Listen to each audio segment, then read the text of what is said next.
네, 쟁점 현안에 대해서 뜨겁게 얘기 나눠보는 신개념 토론 맞짱 시간입니다. 오늘의 쟁점은 이것입니다. 네, 새누리당은 오늘 정세균 국회의장을 직권남용 등의 혐의로 검찰에 고발하는 등 압박 수위를 높이고 있습니다. 국회 정상화를 위해 정세균 의장이 어떤 결단을 내릴 수 있을지 집중 진단해 보겠습니다. 네, 최민희 의원님, 강대강으로 아주 극한 대치 상황인데요. 새누리당이 주장하는 대로 정세균 의장의 사퇴만이 유일한 해결책일까요? 어떻게 보세요? 지금 뭔가 본말이 굉장히 많이 전도된 것 같습니다. 상황을 보면 이제 야당이 해임 결의안을 통과시켰잖아요. 건의안을. 그리고 그걸 대통령께서 거부하셨습니다. 그러니까 통상적으로 보면 대통령이 야당의 의견을 안 받아준 거기 때문에 지금 야당들이 왜 안 받아주냐 이렇게 해야 될 상황이거든요. 그런데 엉뚱하게 이정현 대표께서 단식을 하시면서 상황이 이상하게 된 거예요. 예, 그래서 야당은 우리 해임 건의안을 무시하네?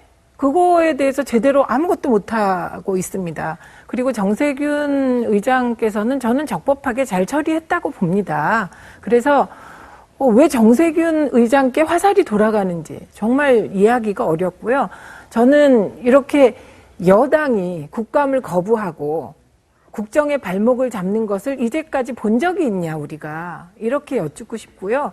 우선 무조건적으로 국회로 복귀하셔야 된다고 생각합니다. 그리고 무조건 복귀하시고 이후에 논의를 이어가시면 좋겠습니다. 네, 이상일 의원님 어떻게 보세요? 복귀 여부는 이따가 또 얘기가 나올 것 같은데 네. 해임 건의안과 관련해서 과연 이게 해임 건의의 대상이 되는지부터 논란이 있지 않습니까? 그러니까 장관이 임명이 돼가지고 활동 시작한 지 보름 만에 해임 건의를 했습니다. 그런데 우리 헌법 해석에 따르면 장관이 헌법과 법률을 위반했을 경우, 정책을 집행 수립할 때 중대 과실이 있을 경우, 대통령을 잘못 보좌했을 경우에 해임 건의 요건이 되는 겁니다.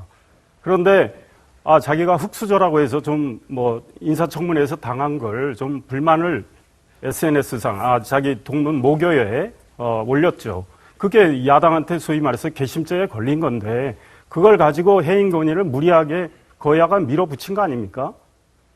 그 과정에서 정세균 의장은 우리 존경하는 최민희 의원님이 아무 문제가 없다고 했지만 사실 협의냐 합의냐 문제 가지고 협의하게 돼 있는데 정말 사무처 직원을 통해서 문서로 차수 변경하겠다는 걸 여당한테 제시를 하고 그걸로 협의했다고 하는데 이게 말이 안 되잖아요. 그 다음에 우리 의원님 계셨지만 우리 차수 변경할 때 통상 어떻게 합니까?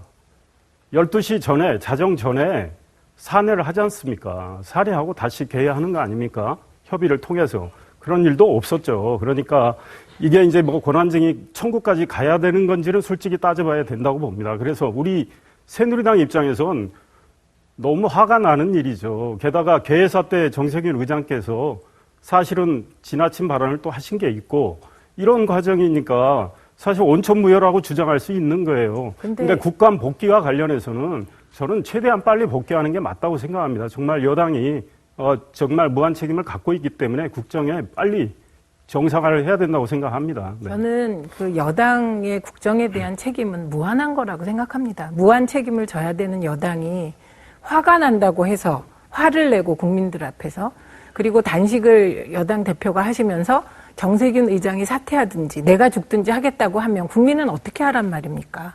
그리고 말씀 참 잘하셨는데요. 사실 김재수 장관은 임명되면 안 됐습니다. 박근혜 대통령께서 해외에 나가셔서 전자결제를 하셨는데 청문회에서 의혹이 해소되질 않았습니다. 그러니까 이건 임명부터 잘못된 것이지요. 그렇게 따지고 나가면. 그다음에 한 가지 교정할 게 있는데 그 정세균 의장께서 예를 들면 그 절차에 따라 사람을 보내고 정진석 원내대표를 찾았는데 자리에 없었다는 거잖아요. 그래서 원내수석 부대표께 얘기를 했더니 정세균 의장이 보낸 사람에게 그냥 대표 찾아서 얘기해라 이렇게 무성의하게 답을 했다는 거 아닙니까? 그리고 두 야당은 이제 차수 변경에 찬성을 했다는 거예요. 그러니까 그 장면을 보더라도 이게 합의가 아니고 협의이기 때문에 협의를 위한 노력은 한 겁니다. 그래서 저는 이정현 대표가 단식을 하시는데 추미애 대표께 죽을 끓여서 한번 찾아가시면 어떻겠냐 이렇게 건의를 해볼까 생각을 했었어요. 이상일 의원님. 네, 고대복 좀 저도 반박을 해야 됩니다. 임명돼서는 안 될 뿐이라는 건 우리 최민희 의원님의 사견이죠. 그러니까 인사청문회의 의혹이 해소가 안 됐다고 하는데 네. 인사청문회 하신 다른 의원님들, 국민의당 의원님 3분이 결격 사유 없다, 의혹이 해소됐다고 하셨어요. 아닙니다. 잠깐만요.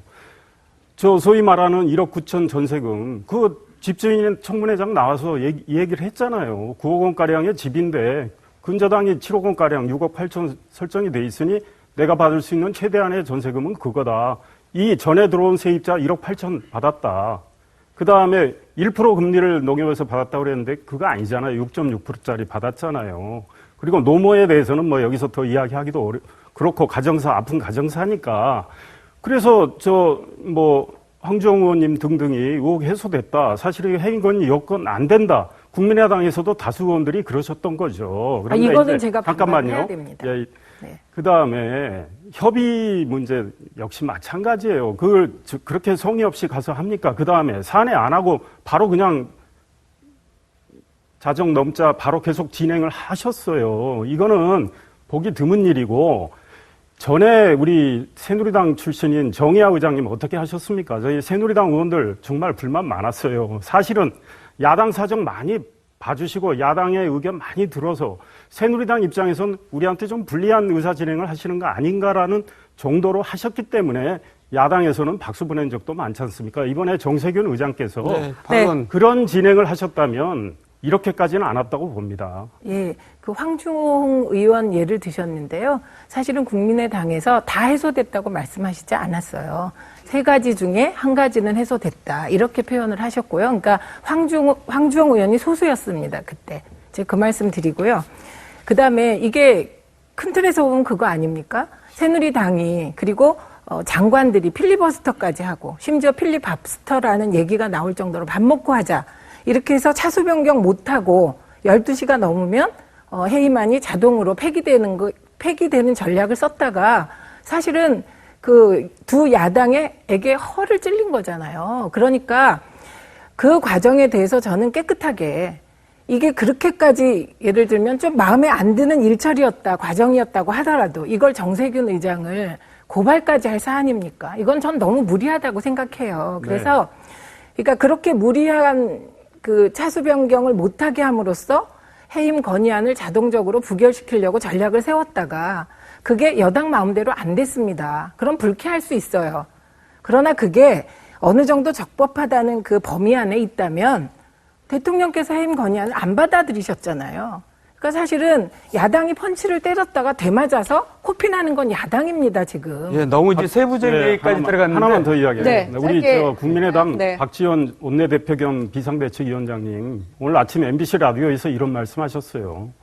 정세균 의장께서 앞으로 중립적으로 국회를 운영하겠다는 말씀하시고 적당한 선에서 유감을 표명하시면 풀리지 않을까. 이 말씀에 국민의당 눈에서도 정세균 의장께서 당파적, 편파적으로 운영했다는 그 뜻이 들어가 있는 겁니다. 그러니까 앞으로 풀어나가는 게 중요한 거 아니겠습니까? 지금 국감은 진행되고 있고 국감일은 정해져 있는데 정말 여야가 정말 정치력을 발휘하는 게 중요하고 국민들의 걱정을 빨리 해소해 드리는 문제, 이거를 논의하는 게 더 중요하다고 생각합니다. 이게 이제 저희 준비된 질문인데요. 네. 이제 국정 운영을 대통령이 총괄한다 그랬잖아요. 근데 국회 운영을 국회의장이 총괄하시잖아요. 근데 심각한 파행 사태입니다. 그러니까 그걸 국회의장이 어떻든 조치를 취해야 하시지 않을까요? 근데 예, 원론적으로 맞습니다. 원론적으로 맞는데 지금 굉장히 이 논의 지형이나 언론의 보도나 토론들이 기준이 본말이 전도된 상태에서 되고 있어요. 예를 들면 정세균 의장께서 잘못한 거는 일이면 한 100처럼 얘기가 되고 예를 들면 정세균 의장도 사람입니다. 그런데 그동안에 새누리당 의원들이 퍼부은 단어 좀 보세요. 암과 같은 바이러스 세균, 악성균이라고 얘기하고 지금 저렇게 나이도 되시고 정치의 대선배인데 정말 새누리당의 초선 재선 의원들이 무슨 행동대장이라는 등 정치 브로커라는 등 악성균이라는 등 이런 식으로 상황을 계속 새누리당에서 안 좋게 몰고 가는데 왜 가능하겠습니까? 그래서 저는 일단 국민께서 바라는 건 싸우더라도 국정은 돌아가야 된다라고 생각해요. 그래서 무조건 국감 복귀. 예, 그리고 그 이후에 이런 서로 잘못했어요. 이런 예를 들면 말에 관한 하는 그리고 뭐 오늘 뭐 또 김진태 의원께서 폭로를 하셨습니다만 저는 그 내용도 정말 새누리당에서 좀 실망하실 것 같아요. 정세균 의장님이 그 몰래 녹음된 내용이 폭로돼도 정말 품이 있으신 분 같아요. 내용이 그렇게 막 뭐 그런 내용이 아니거든요. 그럼에도 불구하고 그게 요만큼이라도 문제가 된다면 반론 기회를 이후에 드려요. 처리했으면 좋겠습니다. 네. 정세균 의장님 이런 말씀하셨어요. 그 해임 건의안 발의하지 말라고 야당한테 이야기했다. 거기는 아마 해임 건의안 발의 자체가 좀 무리하다는 뜻이 들어있을 겁니다. 그런데 이제 발의가 됐고 의장으로서는 이런 말씀하셨죠. 의안으로 처리를 해야 된다. 그러니까 이제 처리 과정에서 이제 저희 당은 큰 무리가 있었고 국회법을 어겼다는 주장을 하는데 우리 정세균 의장님 내심을 좀 드러낸 거 아니겠습니까? 사실은 야당과 정세균 의장님은 달리 이야기를 합니다. 안타까움을 이야기했다. 그런데 많은 일반인들이 보기에는 정세균 의장님의 본심이 표출이 된 거 아니냐. 그 맨입 발언이죠. 그 다음에 우리 송 의원 최고 잘하더라. 추가로 나온 이 녹취. 이 과정도 지금 의장석에 앉으셔서 그 해임 건의안을 처리하는 과정에서 하신 말씀이에요. 그러니까 이제 본회의장에서 나오셔서 송 영길 의원을 격려하시면서 저는 하실 수는 있다고 봐요. 그러나 의장석에 앉아 계신 채 마이크가 켜진 줄 모르고 그 말씀을 하셨던 거 역시 우리로서는 충분히 지적할 수가 있는 거죠. 왜? 당파성을 그대로 드러냈기 때문이죠. 네, 좀 마무리를 해야겠는데요. 송영길 의원께서 대정부 질문하면서 굉장히 정부 여당을 공격했지 않습니까? 네. 그런데 우리 송 의원 잘하더라 할 때는 네. 그 누가 일반 거리에 다니시는 분들 물어보면 그건 편든다고 생각합니다. 네. 정세균 의장님은 시간 마무리를 좀 때문에요. 해야 되겠네요. 여당 의원이 잘한다는 말씀 이 상황의 해법은 무엇인지 짧게 지금 한 말씀씩 듣고 마무리해야 될 것 대해서만 같습니다. 짧게 마무리하겠습니다. 예, 저는 네. 그 여당이 국정을 발목 잡는 이런 상황은 빨리 끝내야 된다고 생각합니다. 그래서 무조건적으로 국감에 복귀하시고요. 그리고 나머지 문제들은 이후에 여야가 논의했으면 좋겠습니다. 네. 이상희 저는 우리 박지원 위원장님 말씀대로 정세균 의장께서 이제 29일 날 뉴질랜드 가시려다가 늦추셨잖아요. 호주만 가시는 건데 호주 가셔야 된다고 봅니다. 그 전에 우리 이정현 대표 찾아가서 건강 염려하면서 단식 이제 푸시라. 내가 좀 미안하고 그 운영 과정에 좀 무리가 있었다. 사실 진정성을 느끼게끔 말씀하시고 앞으로 국회를 중립적으로 운영하겠다. 재발 방지 약속하시면 저는 풀릴 수 있다고 봅니다. 사실 뭐 사퇴는 우리 기본으로 하는 거지만 사퇴는 현실적으로 어려운 거고 정세균 의장께서 멋진 정치 그 도량을 보여주시면 된다고 봅니다. 네. 오늘 여기까지 하겠습니다. 이해해 주시기 바랍니다. 네. 두 분 말씀 여기까지 듣겠습니다. 고맙습니다. 감사합니다. 자, 시청자